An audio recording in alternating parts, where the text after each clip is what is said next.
इधर Agra Lucknow express way पर हादसा हुआ है और यहां पर पहिया निकलने की वजह से बस पलट गई है। हादसे में 13 सवारियां घायल हुई हैं। फर्रुखाबाद से जयपुर जा रही थी ये बस। थाना डौकी इलाके में हादसा हुआ। बस का एक पहिया निकल गया जिसकी वजह से बस हादसे का शिकार हुई। बस में उस वक्त कई लोग सवार थे। 13 लोगों के घायल होने की बात सामने आ रही है। आगरा लखनऊ एक्सप्रेस वे पर यह हादसा हुआ है। बस का पहिया निकला। आरिफ हमारे साथ मौजूद है। आरिफ, 13 लोगों के घायल होने की बात आ रही है, क्या अपडेट आपके पास है? देखिए मेनका, ये बस जयपुर से जयपुर जा रही थी। इसी बीच लखनऊ एक्सप्रेस वे पर इसका पहिया निकल गया और बस पलट गई। इसमें अभी 13 सवारियां घायल हुई हैं। हालांकि कोई मौत नहीं हुई है, ये अच्छी सुखद खबर है। लेकिन 13 सवारियां जरूर घायल हुई हैं। लेकिन इस बस में करीब 90 के आसपास सवारियां भरी हुई थी। रात में ये हादसा हुआ है। हादसे के बाद जो घायल हुए हैं लोग, उनको अस्पताल में भर्ती कराया गया है। 1-2 लोग हैं, उनकी हालत थोड़ी क्रिटिकल है। बाकी अलावा जो सवारियां घायल हैं वो सब नॉर्मल है, वो खतरे से बाहर है। इनका ठीक है आरिफ, जो घायल हैं क्या उनके परिजन भी साथ में ही थे और या फिर नहीं थे, तो उनको इन्फॉर्म कर दिया गया है कि नहीं? और एक और बात कि बस का पहिया निकल गया, ये हादसा आम तो नहीं है? देखिए, जो लोग बैठे हुए थे वो फर्रुखाबाद के रहने वाले हैं ज्यादातर, और उनके घर वालों को सूचना दे दी गई है रात में ही। हालांकि चूंकि थोड़ा दूरी का रास्ता है, वो पहुंचने वाले होंगे या पहुंच गए होंगे।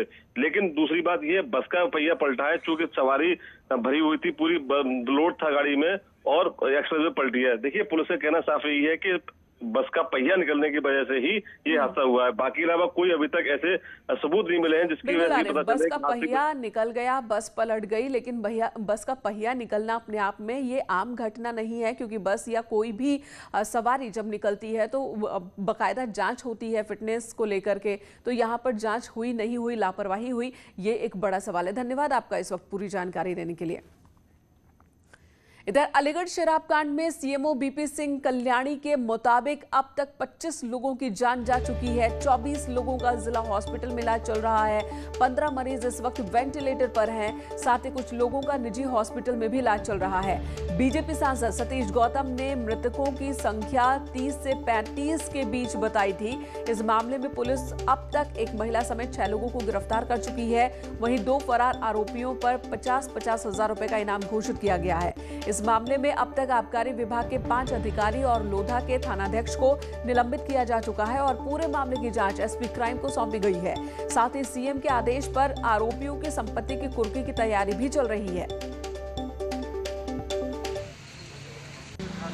जो ऑथेंटिक डाटा है अभी तक मेरे पास वो 25 का है और 24 लोग मेरे अभी भर्ती हैं, जिसमें से 15 की डायलिसिस चल रही है। वो उसमें से भी कुछ लोग गंभीर स्थिति में हैं। अलीगढ़ में हुए शराब कांड की जानकारी लेने के लिए यहाँ सीओ सिविल लाइन मौजूद है, तो उनसे जानते हैं कि आखिर शराब कांड में क्या अपडेट है और आरोपियों की गिरफ्तारी के लिए किस तरीके से प्रयास किया जा रहा है।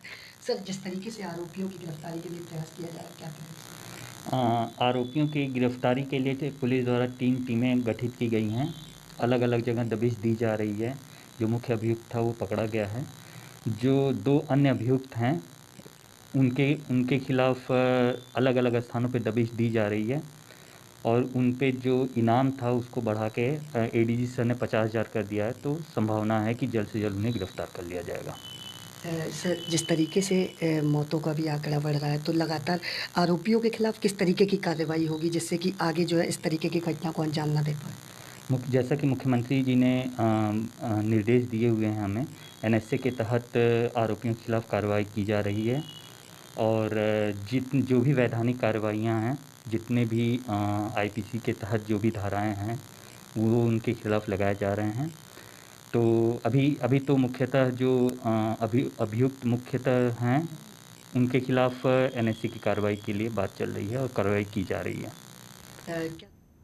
और हर बार जब इस तरह के मामले सामने आते हैं उसके बाद जांच और छापेमारी की प्रक्रिया शुरू हो जाती है। इस बार भी ऐसा हुआ। अलीगढ़ के बाद अब एटा में पुलिस और आबकारी विभाग की टीम ने संतीपुर गांव में छापेमारी की और वहां पर अवैध रूप से चल रही शराब फैक्ट्री का खुलासा किया। छापे के दौरान पुलिस ने 2 शराब तस्करों को गिरफ्तार भी किया। साथ ही मौके से 70 पेटी शराब बरामद की है। शराब बनाने का सामान भी जब्त किया गया है। तो ऐसा अक्सर होता है जब कोई कहीं बड़ा कांड होता है तो आबकारी विभाग और पुलिस की टीम दूसरे इलाकों में सतर्क नजर आने लगती है, लेकिन उसके बाद फिर से शराब की अवैध भट्टियां उसी तरह से धधकने लगती है।